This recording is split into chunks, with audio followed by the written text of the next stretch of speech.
جبرائیل امین زمین پر آئے اور رسول سے آگے کہا یہ جو تیری صحبت میں رہتے ہیں اب گفتگو ان سے کر، کیونکہ اب یہ ایمان لے آئے ہیں۔ انہیں کہ یا ایھا الذین آمنوا، اے وہ لوگ جو ایمان لے آئے ہو، اتقوا اللہ، اب تقوی اختیار کرو، وکونوا مع الصادقین، اور صادقین کے ساتھ۔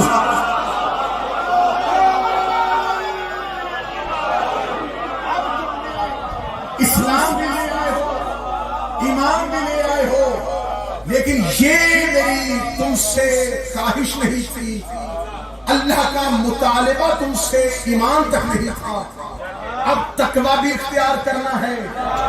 پھر اس کے بعد تم نے صادق کے ساتھ نہیں، صادقین کے ساتھ۔ اب یہاں پر صیغہ ہے کثرت، اس کا مطلب ہے جس لمحے رسول یہ آیت پڑھ رہے تھے اس لمحے صرف اکیلا رسول صادق نہیں تھا،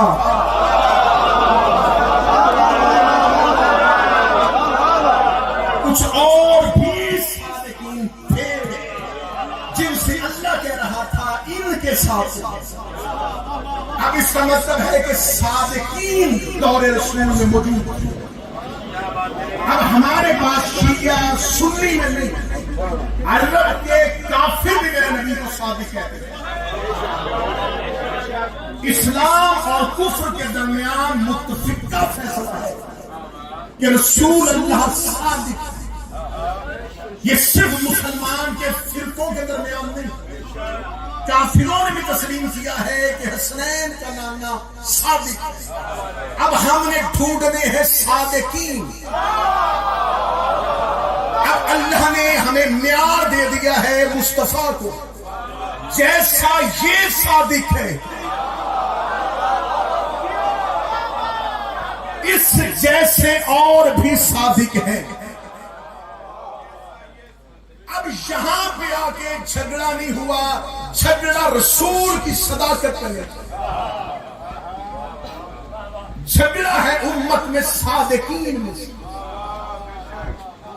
اب یہ تو بندہ سمجھ سکتا ہے کہ یہ شخص کتنا بڑا عالم ہے، اسے لڑکا دے کے فیصلہ کر سکتا ہے کہ یہ کتنا بڑا بہادر ہے، اس کی گفتگو سے اندازہ کر سکتا ہے یہ کتنا عقل مند اور دانشور ہے۔ یہ کیسے پتا چلے گا کہ کون کتنا صادق ہے؟ کیونکہ ہر دور کے جھوٹے نے بھی اپنے سچے ہونے کا دعویٰ کیا۔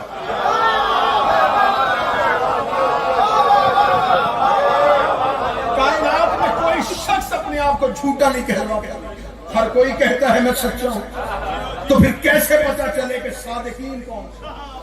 میں گھنٹوں کی تقریر منٹوں میں کرنا چاہتا ہوں۔ اسلام میں ایک جنگ ایسی ہوئی ہے جو طاقت کی بنیاد پہ نہیں ہوئی، صداقت کی بنیاد پہ۔ حسین ہاتھوں کو سلامت رکھے، آپ نے سفر آسان کر دیا، آپ نے تقریر مختصر کر دی۔ مطلب اسلام میں ایک جنگ ایسی ہوئی ہے جو لشکر کی بنیاد پہ نہیں ہوئی، طاقت کی بنیاد پہ نہیں ہوئی، سچوں کی بنیاد پہ ہوئی ہے۔ اور یہ لشکر مصطفیٰ نے ترتیب نہیں دیا، یہ لشکر اللہ نے ترتیب دیا ہے۔ بدر میں رسول کہتے تھے علم اشتہاد ہوگا، میدان میں یہ جائے گا، لشکر کی پہلی صف کو یہ چیرے گا۔ احد میں نبی بتاتے تھے کہ سالار کون ہوگا، خیبر میں نبی بتائیں گے، لیکن مباہلہ میں نبی نہیں بتا رہے، اللہ بتا رہا ہے ایک زہرا جائے گی، ایک حسن جائے گا، ایک حسین، ایک علی جائے گا، کیونکہ وہاں ہونی ہے جھوٹوں پہ لعنت۔ تقریر ابھی اس موڑ پہ آئی جہاں سے گفتگو جانی۔ سیدہ نے کرم کیا ہے کہ مدت کی آزمائش سے گزار بیٹھا ہوں، لیکن زہرا کا ترس ہے اس موقع پہ، اس نے مشکل کام کے لیے مجھے چنا، تو میں وہ مشکل کام کر رہا ہوں۔ اللہ نے مباہلہ صداقت کی بنیاد پہ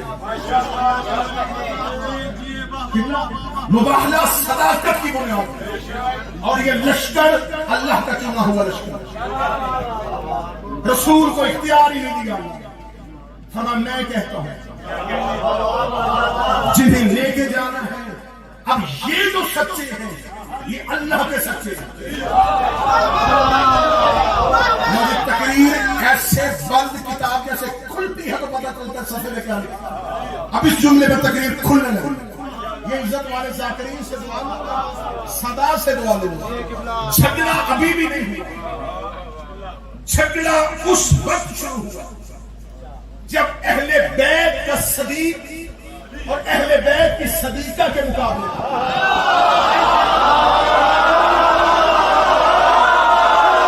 بولے وہ ہاتھ جو زہرا کے حق پہ بولنا چاہتا۔ جھگڑا اس وقت شروع نہیں ہوا، مباہلہ میں جنگ نہیں ہوئی، مباہلہ میں لڑائی ہوئی نہیں، لڑائی مباہلہ کے بعد شروع ہوئی ہے۔ یہ خاموش گئے، خاموش آ گئے، جب لڑائی ہونی نہیں تھی اللہ نے بھیجے کیوں؟ وہ جو مباہلہ میں جنگ شروع ہوئی تھی آج تک شروع ہے، مباہلہ کا لشکر آج بھی میدان میں کھڑا ہے۔ جھگڑا تب ہوا جب اہل بیت کا صدیق، اہل بیت کی صدیقہ کے مقابلے امت نے اپنا صدیق بھی بنا لیا،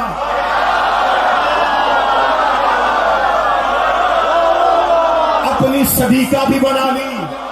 مجھے حسین کی عزت کی قسم اس کیمرے نے پوری دنیا میں اس مجلس کو نشر کرنا ہے، بہت سے کان اس لفظ کو سنیں گے، بہت سی آنکھیں اس تقریر کو دیکھیں گی۔ میں جملے ذمہ دار مجلس میں کہہ رہا ہوں، تم اپنا صدیق بنا لیتے، تم اپنی صدیقہ بنا لیتے، مجھے منبر کی عزت کی قسم ہے ہمیں تم سے کوئی کھلانا ہوتا۔ لوگوں نے اپنے خدا بنائے، لوگوں نے اپنے نبی بنائے، لوگوں نے اپنے امام بنائے، ہمیں نہ کسی کے مذہب سے غرض ہے، ہم نہ کسی کے گھر لڑنے کے لیے جاتے ہیں، ہم اپنے صدیق کو مانتے، اپنی صدیقہ کو مانتے۔ لیکن جھگڑا تب ہوا جب اہل بیت کی صدیقہ کے مقابلے پہ امت کا صدیق آ گیا، اور اہل بیت کے صدیق کے مقابلے پہ امت کی صدیقہ۔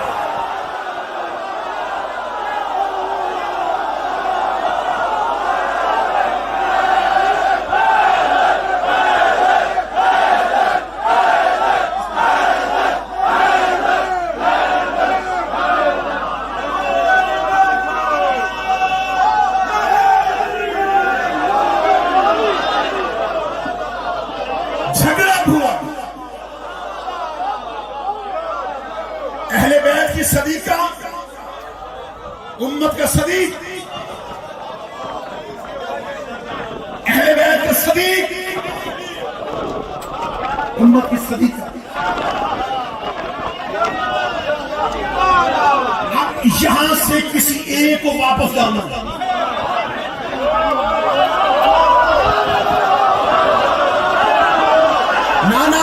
تیری روحیں تیرے بدن سے نکلے گی اور نجف میں علی کی زرعی کا طواف کرے گی۔ فتح لینے کے لیے باغات کے مطالبے کے لیے نہیں گئی تھی زہرا، زہرا دربار میں صداقت لے کے گئی تھی۔ علی جمل میں قصاص دینے نہیں گیا تھا، علی جمل میں صداقت لے کے۔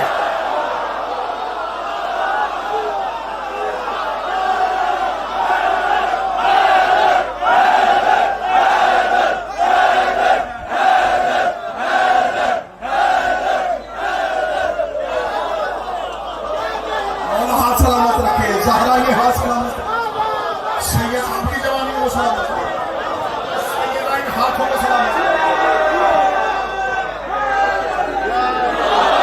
بحث کا جو نیاز آ گیا، بالکل نیاز آ گیا، تنویر شاریہ میں اس بات سے بحث ہی نہیں۔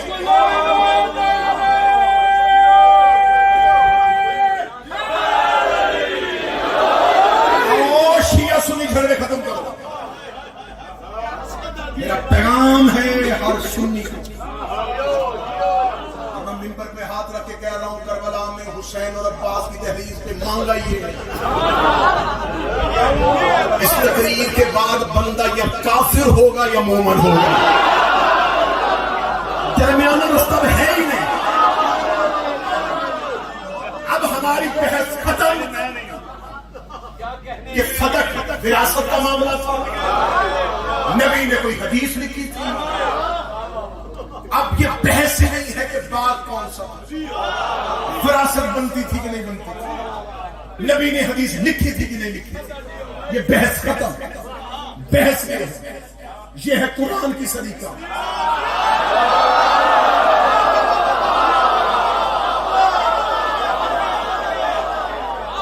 یہ ہے تاریخ کا صدیق. جھگڑا قرآن پہ ہے.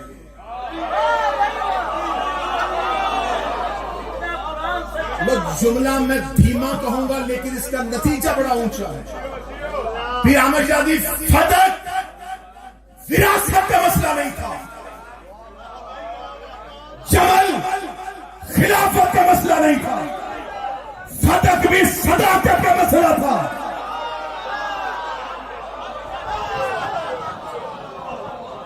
جمل بھی صداقت کا.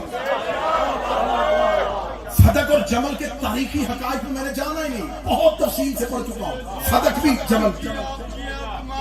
سیدہ دربار میں کیا کہہ کے یہ تاریخ ہے، اور یہ وہ تاریخ ہے جو سب نے لکھی ہے.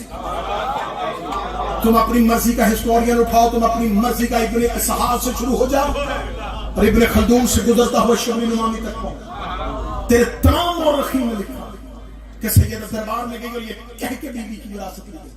میں فضائل پڑھا، یہ کہہ کے لے لیا گیا یہ امت کا حق ہے، کیونکہ نبی تو چھوڑ کے جاتے وہ صدقہ لکھے. یہ کیمرہ دوسرا سوال اور پھیلائے دیں، اگر فتح امت کا حق تھا تو صدقہ تقسیم کیوں نہیں ہوا؟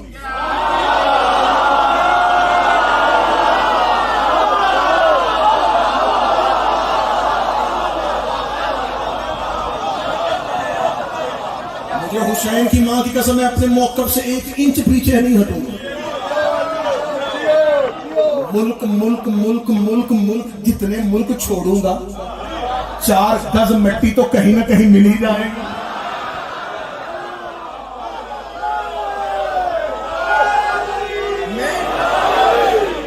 اب یہاں پر یہ کہہ کے لیا گیا کہ صدقہ تقسیم کیوں نہیں؟ پہلی خلافت میں حکومت کا تصرف تھا، دوسری خلافت میں حکومت کا تصرف، تیسری خلافت میں مروان بن حکم کے پاس ہے. تاریخی حقائق ہے، اسے کوئی سنی مولوی جھٹلائے گا نہیں. مروان بن حکم کی تصرف میں چلا. اس کی کتنی آمدن تھی، اس پراپرٹی سے حکومت کو کیا کیا ملتا رہا، مجھے اس پہ بات نہیں کرنی. مجھے اس سے اگلا ایک اہم اور نقطہ اٹھانا. یہ تاریخ اسلام کی پہلی خلافت سے تیسری خلافت تک بھی وہ آمدنی ہے کہ جو آمدن ہوئی ہے خرچہ نہیں ہوا.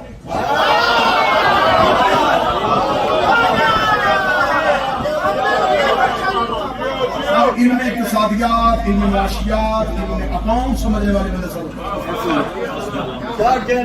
40 لاکھ دینار آتا تھا، 4 لاکھ آتا تھا، 4000 لاکھ آتا تھا. اس آمدن کا یہ انکم اسلام کی نظر آتی ہے، ایکسپینس نظر اکاؤنٹ سمجھنے والا جب لیٹر بناتا ہے تو آخر میں لکھتا ہے یہ آیا ہے، یہ مورخ ہمیں بتائے کہ صدق کا مال جو سیدوں سے لیا گیا امت کے استعمال میں کہاں ہے. تاریخ گونگی ہو گئی، مورخ خاموش ہو گئی، لیکن حقائق کبھی بھی چھپیں گے نہیں.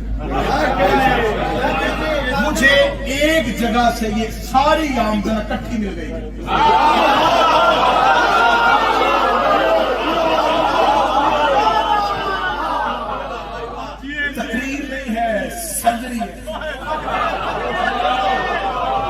خدا کی قسم مجھے بتائیں، یہ جتنے بیٹھے ہیں اردو خطیب بیٹھے ہیں، بسم اللہ، یہ تقریر نہیں، یہ تاریخ کا، یہ ہسٹری کا ایک ایسا آپریشن ہے، ایسے حقائق ہیں جن کو چھپایا جائے. اوپر طرح طرح کے سوالات، نہیں یہ تھا وہ تھا وہ، اصل چیز کہاں پر ہے؟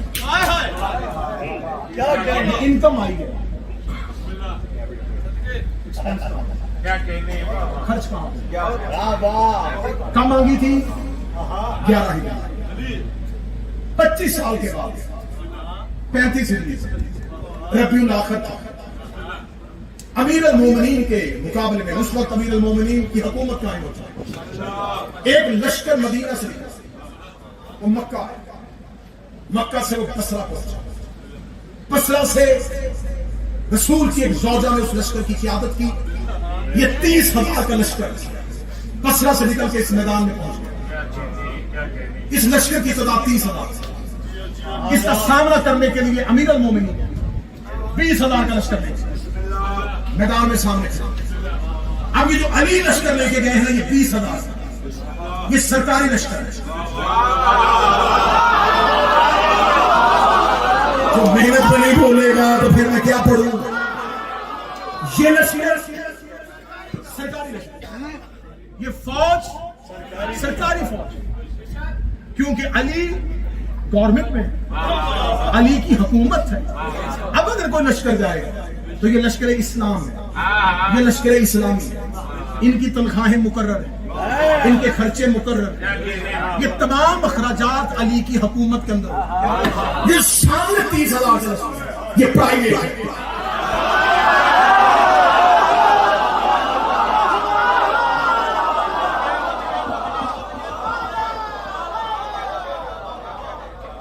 یہ کسی حکومت کی جانب سے نہیں آیا،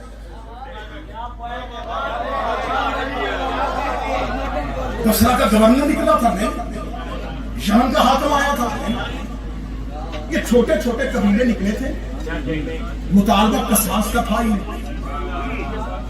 یہ سب ایک دوسرے سے مفادات اور نظریات کے اختلافات میں رکھتے تھے، اہل سنت مورخین گواہ ہے کہ میدان جمل میں یہ اپنی اپنی باجماعت نماز پڑھاتے تھے، یہ ایک کے پیچھے نماز بھی نہیں پڑھتے تھے، اتنے ان کے اندرونی اختلافات، لیکن ایک دشمنی میں یہ سارے اکٹھے تھے، علی۔ اب جو 30,000 کا لشکر آیا ہے، اس 30,000 کے لشکر کے فوجیوں کی تنخواہیں، ان کے کھانے پینے کے اخراجات، ایک سال کے بعد یہ مجلس ہوتی، یہ ناصر جعفر صاحب تشریف فرما ہے، پورا سال محنت ہوگی، کتنے ہوں گے؟ 2,000 2,500 5,000 7,000 ایک دن کے لیے، ایک سال انتظام ہے، کھلانا ہے، بٹھانا ہے، 30,000 کا لشکر ہے، پیسے کہاں سے آئے؟ نہ اگلا جملہ سننا تاریخی حقیقت، جو لشکر کو کمان کر رہی ہے وہ خرچ کر نہیں سکتی، کیونکہ نبی جو چھوڑتے ہیں وہ صدقہ ہوتا ہے،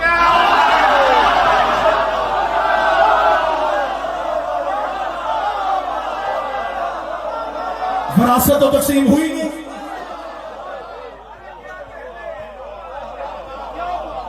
پراپرٹی تو نبی کی تھی نہیں نا، وہ تو امت کی تھی، جو نبی چھوڑ کے گئے تھے وہ تو مال تقسیم نہیں ہوا، اچھا اگر وہ تقسیم ہو بھی گیا تھا تو پھر زوجہ کا حصہ 8واں اور 9 بیویاں اس وقت زندہ موجود ہیں، 8واں حصہ 9 میں تقسیم ہے، ایکسپینس اس میں بھی پورے نہیں ہو رہے،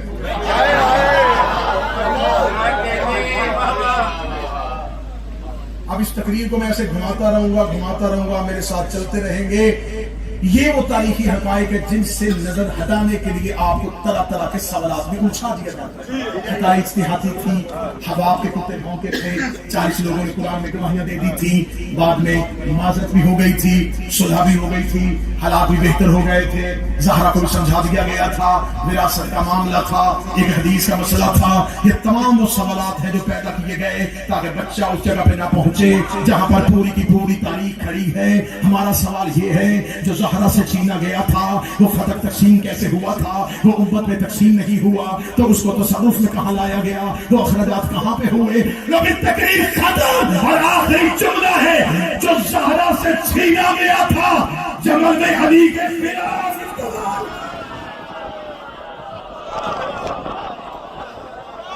یہ جمل میں آیا.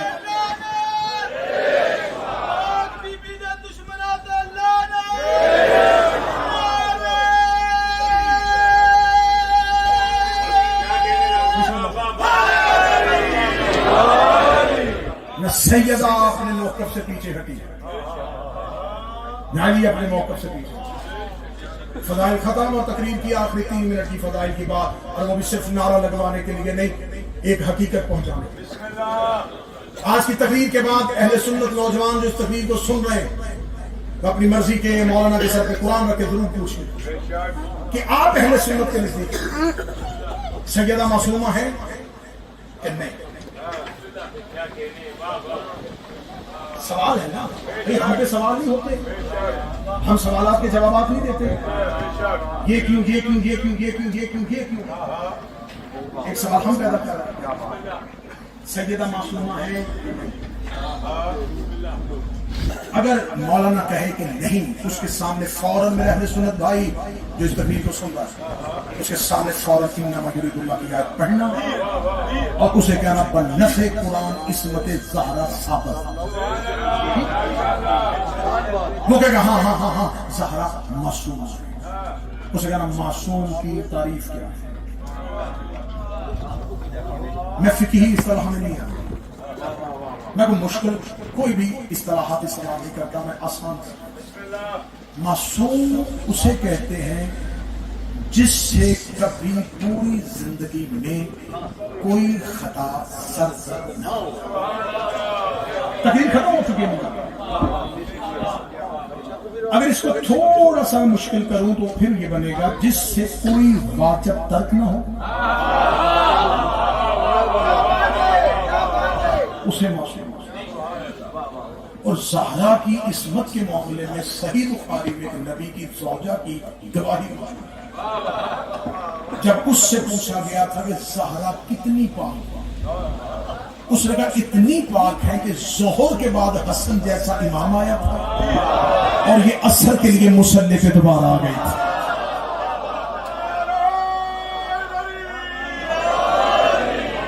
یہ عصمت زہرا کی یہ عصمت زہرا میں ایک گواہی صحیح بخاری میں موجود ہے. سیدہ ہے معصوم. معصوم وہ ہے جس سے واجب ترک نہ. میں تقریر بالکل نہیں کی, یقین مانی میں تقریر نہیں کی, میں نے کوئی خطابت کے جوہر نہیں, کوئی خطابت کی کلا بازیاں نہیں, صرف اور صرف اس میں پلیٹ فارم کا بہتر استعمال کیا کر سکتا ہوں. یہاں سے ہم ایک نمائندہ استعمال کیا نتیجہ ایک نکال کے دنیا تک پہنچا سکتے, کیونکہ مجلس منسوب سیدہ سے ہے.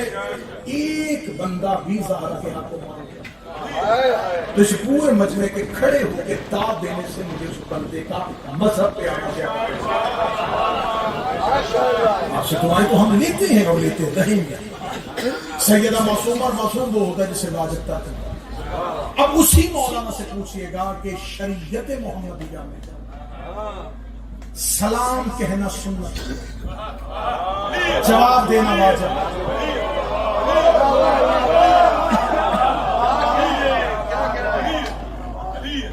سلام کہنا سنت ہے کہ جواب دینا واجب. مذہب جعفریہ بھی کہتا ہے کہ حتیٰ کہ تم حالت نماز میں بھی اور تمہارے کلام میں سلام کی آواز نماز سلام, کیونکہ واجب میں واجب کسی واجب میں کوئی فرق نہیں آتا. اس کا مطلب ہے سلام کہنا سنت ہے, جواب دینا واجب ہے. سلام کہنا سنت ہے, جواب دینا واجب ہے. دو فیصلے میرا سنی بیٹا تیرے مذہب کے مولویوں نے کر دیے ہیں کہ زہرا معصومہ ہے, اور دوسرا کہہ دیا ہے کہ سلام کہنا سنت ہے, جواب دینا واجب ہے. جب تیرے علماء اور مولانا یہ دونوں باتیں مان لیں, اس کی مسجد کی لائبریری میں جانا, وہاں سے صحیح بخاری اٹھانا, ریفرنس میں تجھے دے دیتا ہوں, کتاب خود اٹھا کے مولانا کے آگے کرنا کہ صحیح بخاری میں لکھا ہے کہ کچھ لوگ زہرا کے پاس گئے تھے, انہوں نے سلام کیا تھا اور زہرا نے جواب یا زہرا معصومہ نہیں ہے یا بندے مسلمان.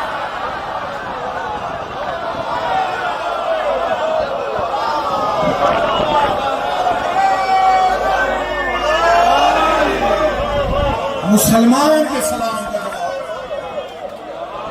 کافر کے سلام کرو. مشکل کام ہے اس دور میں زہرا پڑھنا.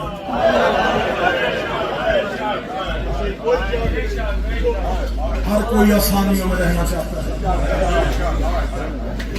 ہر کوئی سکون کی نیند سننا چاہتا ہے. کون ہے جو کہے کہ میں ایک لمحے کا خطرہ اپنے گلے میں,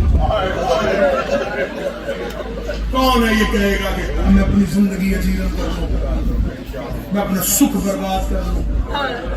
نہیں, بس ٹھیک ہے, جیسے چلتا ہے ویسے چلنا چاہیے. تم چلاتے جاؤ گے وہ پردے میں روتا جائے گا.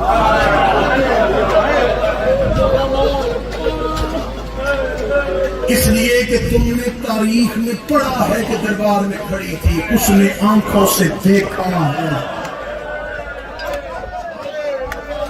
جو سادات بیٹھے میں دعا لوں گا, جو سید بیٹھے میں دعا لوں گا. میں نے اپنے گھر کی کہانی نہیں, میں نے آپ کے گھر کی دشمنی اپنے سر پہ لی ہے کہ میں سیدوں سے دعا کا حقدار تو ہوں. تمہارے گھر کا حق لے کے میں وطن وطن جا رہا ہوں. لوگوں سے کہہ رہا ہوں بس ایک ہی مطالبہ ہے, بتاؤ زہرا کا قصور کیا؟ ابھی ہر سال یہ اہتمام کرتے ہیں, اس سال بھی پٹیشن دی بن جائے قبر زہرا, سر پہ قرآن رکھے بنا, تعمیر بھی ہو جائے. کیا پھر بھی قبر میں رونا بند کر دے گی؟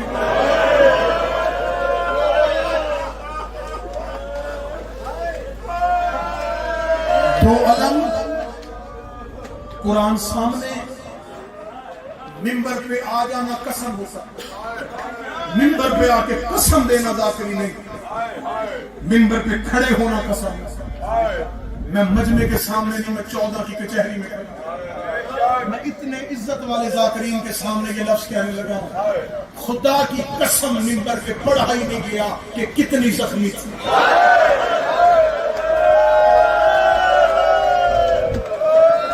آج تک زہرا کے زخم نہیں پڑھے گئے.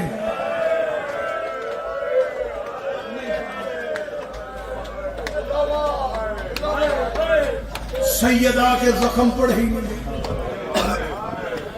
کیونکہ حرف آخر کی حیثیت سے جناب سردار وسیم العباس بی بی کے دکھ کھول کھول کے سنا. زہرا کی زخم امت نے دیکھے نہیں تھے, کیونکہ پردے میں تھی, گھر میں روتی تھی, جنازے پہ کوئی آیا نہیں, دفن ہوتا کسی نے دیکھا نہیں, قبر کا نشان علی نے مٹا دیا. زہرا کی غربت خاموشی میں چلی گئی. لوگ بعد میں پوچھتے رہے زخمی ہوئی تھی, بددعائیں دیتی تھی, روتی تھی. زمانے سے زہرا کی غربت چھپ گئی تھی. حسین مدینے سے بیٹی لے کے کربلا آ گیا. نہ ہاتھ پیارا نہ کرنا. امت نے زہرا کے دکھ چھپا دیے تھے, حسین سکینہ لے کے کربلا آ گئے. امت کے جو ارمان رہ گئے تھے وہ سکینہ کے رخساروں پہ پورے ہو گئے. اب تیری چیخ مجھے چاہیے, اتنی زخمی تھی جتنی شام میں سکینہ.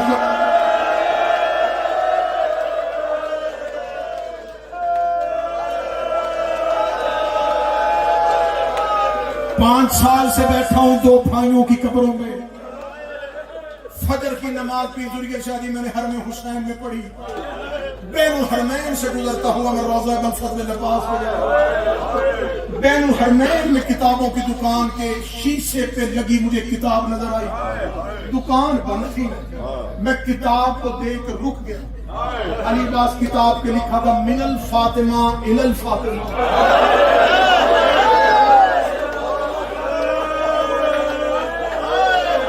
ایک فاطمہ سے فاطمہ بابا جی میں جتنی دیر رہا میرا دل بڑا بے چین رہا کھلے دکان میں جا کے یہ کتاب کھولوں اس کا ٹائٹل اتنا دردناک ہے اس میں لکھا کیا ہوگا اس میں کہانی کیا ہوگی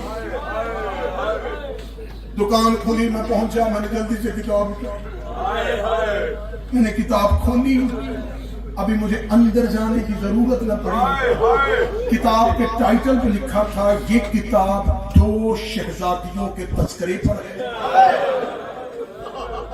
ایک ہے فاطمہ بنت محمد ایک ہے فاطمہ بنت الحسین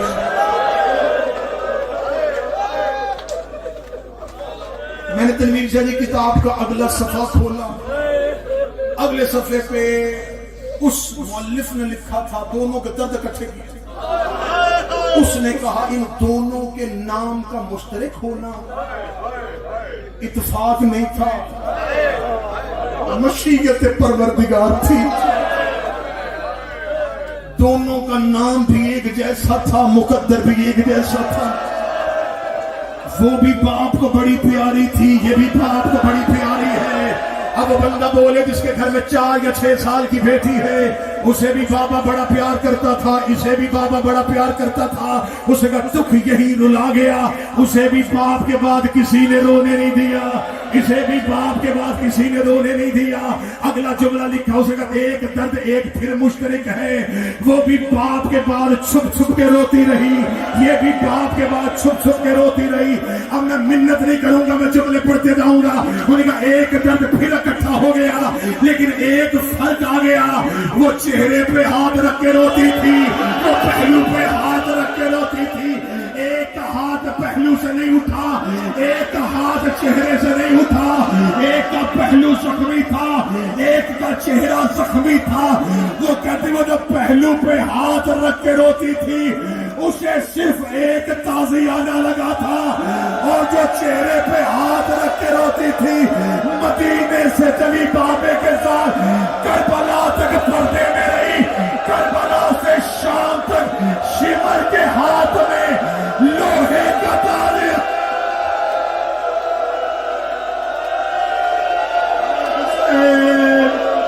ہائے حسین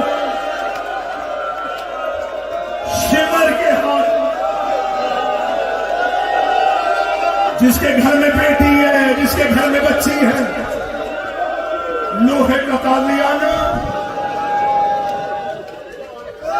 پہلو زخمی چہرہ زخمی ہاتھ زخمی میں بی بی کی شہادت نہیں پڑھوں گا میں صرف 2 درد پڑھ کے منبر چھوڑنے لگا ہوں شام کے زندان میں حسین کی بیٹی نے ایک جملہ کہا تھا جو آج بھی شام کے زندان کی دیواروں سے نکل کے مہدی کے کانوں پہ ٹکراتا ہے اور پردے میں بیٹھا حسین کا بیٹا لہو کے آنسوں کے ساتھ روتا ہے سکینہ نے زندان کے اندر دیواروں پہ ہاتھ مارتے مارتے سجاد کی داڑھی پہ ہاتھ رکھا ہاتھ رکھ کے اپنے زخمی ہونٹوں سے بھائی کی پیشانی کا بوسہ لیا رو کے کہتی ہے سجاد میں نے آج تک تجھ سے درد چھپایا ہے آج بیٹی سمجھ کے میرا درد سن لے بیٹیاں باپ کو درد بتاتی ہیں سجاد لوگوں نے سکینہ کون سا درد ہے رو کی کبھی تیری امامت کی قسم ہے مجھے اب تیرا چہرہ نظر نہیں آتا میری آنکھیں کی بینائی چلی گئی ہے مجھے چہرے پہ اتنا مارا گیا ہے سجاد میری آنکھوں کی بینائی ہائے حسین ایک منٹ سجاد میری آنکھوں کی بینائی چلی گئی ہے سجاد مجھے آنکھوں سے نظر نہیں آتا ایک درد نا بڑا رو چکے صبح سے رو رہے محنت جاری رہے میرے پاس سید آگا پھر سید آگا سنائیں گے تمہیں اپنے گھر کی کہانی 1 منٹ مجھے تم نے دینا 30 سیکنڈ تم نے مجھے دینا سجاد میری آنکھوں کی بینائی چلی گئی سجاد مجھے اب نظر نہیں آتی سجاد میں ضعیف ہو گئی سجاد دعا کر تیری بہن کو موت آ جائے. سجاد میں اب بابا سے ملنا چاہتی ہوں. دو درد ہے. یہ ممبر پہ مصائب کے لہجے بیٹھے ہیں, یہ دو درد تمہیں سناتے ہیں, لیکن کس کی کیا مجبوری ہے مجھے نہیں پتا. میں نہیں کہوں گا یہ لا علم ہے. ہو سکتا ہے کوئی سید ہو کے چھپاتا ہو, کسی کا دل نرم ہو عمران کو چھپاتا ہو. میں کھولنے لگا ہوں, میں آج کھولنے لگا ہوں. آج کوئی نرم دل ہے, ہارٹ کا پیشنٹ ہے, کان پہ ہاتھ رکھا, لیکن میں نہیں چھپاؤں گا. نہ حسین کی ماں کے زخم, نہ حسین کی بیٹی کے زخم. پیر سریہ شادی دو درد پڑتے ہیں ذاکر میں. سجاد نے بہن اسی کرتے میں دفنائی. پہلا درد ایسا ہی ہے. دوسرا درد سجاد نے بہن کے ہاتھ کی رسیاں نہیں کھولی. سنو سنو سنو سنو, وجہ عمران شادی کیا؟ پہلا درد کہتے اس لیے سجاد نے کرتے میں دفنائی. غریب تھا, کفن نہیں تھا, نہ توہین کرے میرے مولا کی. جس کے باپ کے کرتے جنت سے آتے ہوں وہ اشارہ کرتا جنت سے کفن آتا. سجاد حکم کرتا حوا چادر دیتی, مریم اپنا برقع دے دیتی. میں کھول کے پڑھوں گا سید مر جائیں گے.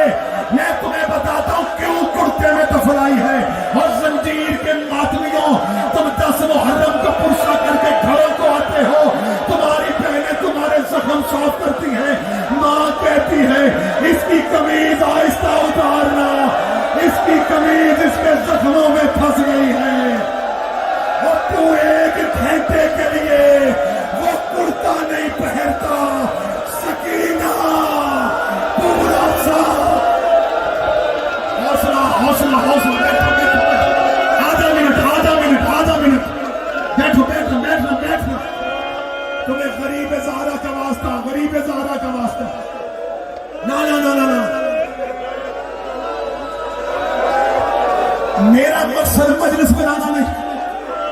حسین کی ماں کی قسم, میرا مقصد مجلس بنانا نہیں کہ تم اٹھو اور میں چلا جاؤں. نہ, میرا مقصد ہے تم تک درد پہنچانا. ماں اپنی قمیض زخموں میں رکھی. ماں کہتی آہستہ اتارنا. تو نے پرسے کے بعد فوراً پہن لی تھی. قمیض زخموں کے ساتھ رک گئی. تو 4 گھنٹے بعد گھر آئے, تیرے زخم تیرا لباس نہیں چھوڑتے. پورا سال شام کی گلیوں میں سکینہ تازیہ.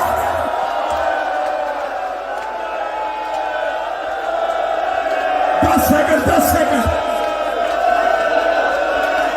حوصلہ حوصلہ حوصلہ. آدھا سا. ایک درد اور سنو. بیٹھنا. اگلا درد بتانے لگا ہوں کہ سجاد نے بہن رسیوں میں کیوں دفنائی ہے. پوچھا گیا تھا ایک عالم دین سے کہ حسین کے بیٹے نے بہن رسیوں میں کیوں دفنائی. وہ جو 14 سال کا قیدی تھا اس کے لوہے کے زیور کھل گئے تھے, سکینہ کی رسیاں کیوں نہ کھلی. اس نے منہ پہ ماتم کر کے کہا اگر سجاد رسیاں کھول دیتا سکینہ کی لاش ایسے بکھر جاتی جیسے قاسم کی لاش کربلا کے.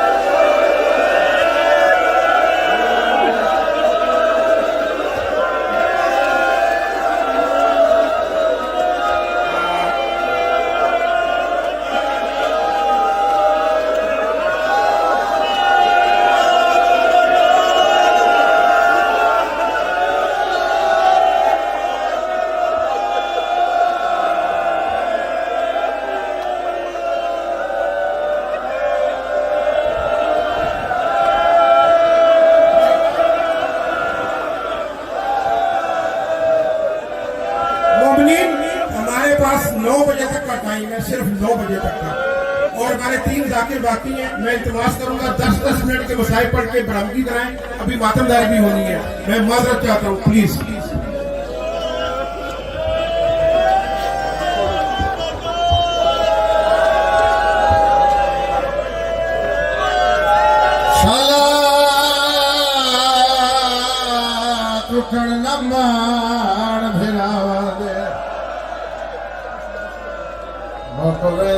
دل دیا سے تھوڑے پتر نہ ہون ویر ہون تائی وقت ہوئے دا شالا آشالا پتر نہ مان پھرا